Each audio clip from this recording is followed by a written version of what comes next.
filming in the bedroom because it is winter break and I am hiding from my children. I asked on my Instagram for questions for a Q&A video and I tied it into a giveaway, and because of that, probably, I have about 1 billion questions to answer. I'm not going to answer them all today. I will go back and revisit this and answer more of them later in January, but for now I think I'll pick a few of them and answer them as best as I can. So let's do this shit. Bex Goodwin asks me, what is your biggest goal with regards to planning for 2017, and what is your biggest planning regret of 2016? My biggest planning goal in 2017 is to actually do it. I found that when I fall off the wagon and don't plan and decorate and all that, like, my life spirals into a big old hot fucking mess. But when I do plan, even if I'm just throwing some stickers in, even if it's just a little bit, it's enough to write like my course, not my period, like the course of my ship. Maybe my biggest regret is that like 2 or 3 months I was inactive after Go Wild because I was just so wiped out and I missed out on talking to a bunch of people then. That's like a planner community regret. But like when it comes to my planners and stuff, I don't think I have one. Not that I can think of. Tattooed Teacher Plans, which is a great Instagram handle, asked me top 3 favorite planner pens I used this year. And part of me wanted to do like a top favorite planner things for the whole year, like video, and I didn't. I don't feel like I have a lot of variety in the stuff that I use. I tend to fall into a rut a lot. If you'd like to see that, let me know in the comments. But for now, I'll just say that my top 3 pens for the year were the Pigma Micron 01, the Inkjoy gel pen, and the Pilot G2 038 or 0.38. Those are the 3 that I really liked the most this year, but the Pigma Micron has basically been #1 in my book for months now. Lo Beth Jones asked me, what is your least favorite color scheme to plan with? Probably anything involving red. It's not because I don't like red. I just, for some reason, I tend to like go towards more muted colors, and red is so bright. But I'm going out of my comfort zone. Yellow and gray used to be a really hard one for me, and now I'm actually enjoying it. So I'm working on out of my comfort zone color schemes. I'll say that. Super Planner Fit Girl said, do you have any suggestions for anyone who wants to get into lettering but feels overwhelmed? Where is a good place to start to get a feel for the basics? Well, you could go to Llama's Love Lettering's episode 1 because it is very, very basic.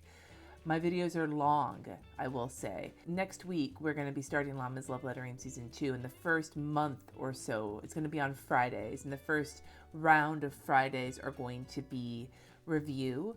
So if you're intimidated by my 45-minute long videos, keep your eye open for those because they're going to be a lot faster. It's just a way to kind of get you back into the swing of things. My videos, especially the very early ones, are geared towards people who have absolutely no experience whatsoever.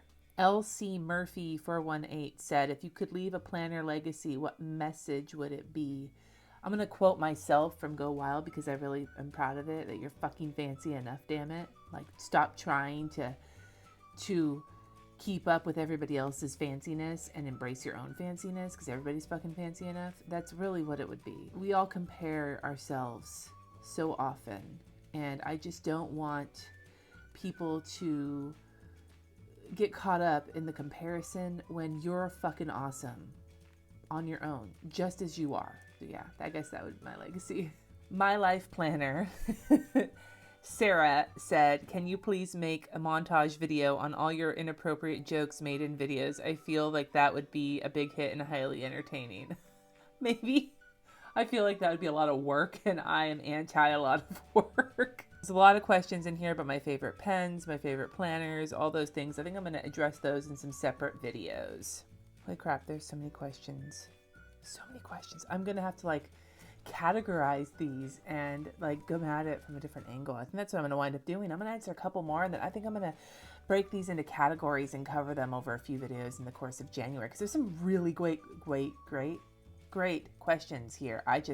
I'm actually overwhelmed right now. Fire Rose Eclectics asked, did you ever expect to be this famous in planner circles?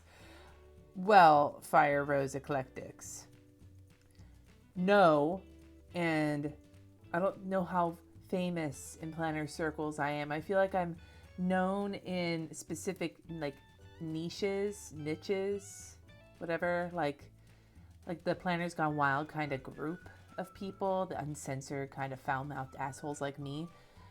But I don't know, man. It's very fucking bizarre, and it still blows me away. I'm not gonna lie. I'm gonna answer one more for this video because there's a lot here, and I think I'm gonna break these up into categories and do other videos and address it throughout the next month or two, because there's a lot of great questions here, and I feel like I would do a lot more of a service if I really take a look at them and kind of batch them together into questions that I can answer all at once. But there was one that really kind of tugged on the old heartstrings. Crafts by Poli, P-O-L-I. What can you advise us beginners to get better?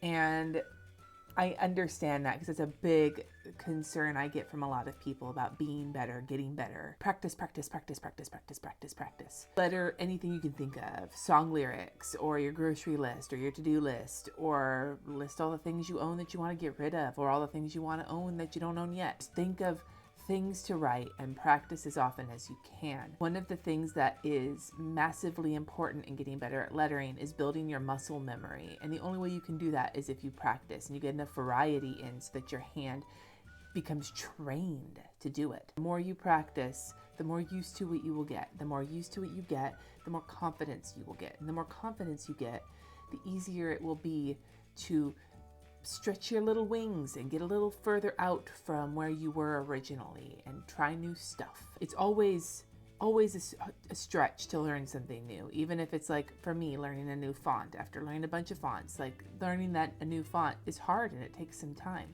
But because I've already learned new ones and I know that I can, that knowledge, that surety and like confidence in myself helps get me past some of the rough spots. And when you're a beginner, you don't have that yet.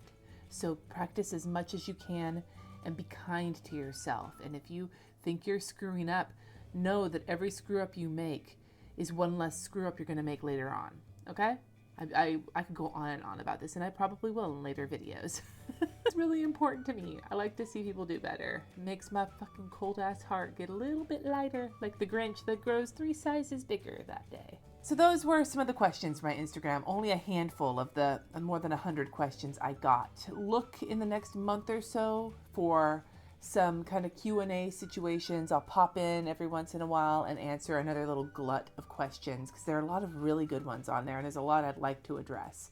Like I said, if you're interested in seeing kind of a sum up of my favorite planner shit and art shit and lettering shit and whatever from over the course of 2016, let me know in the comments. Thank you so much for watching. Subscribe if you haven't already, and I will see you next time.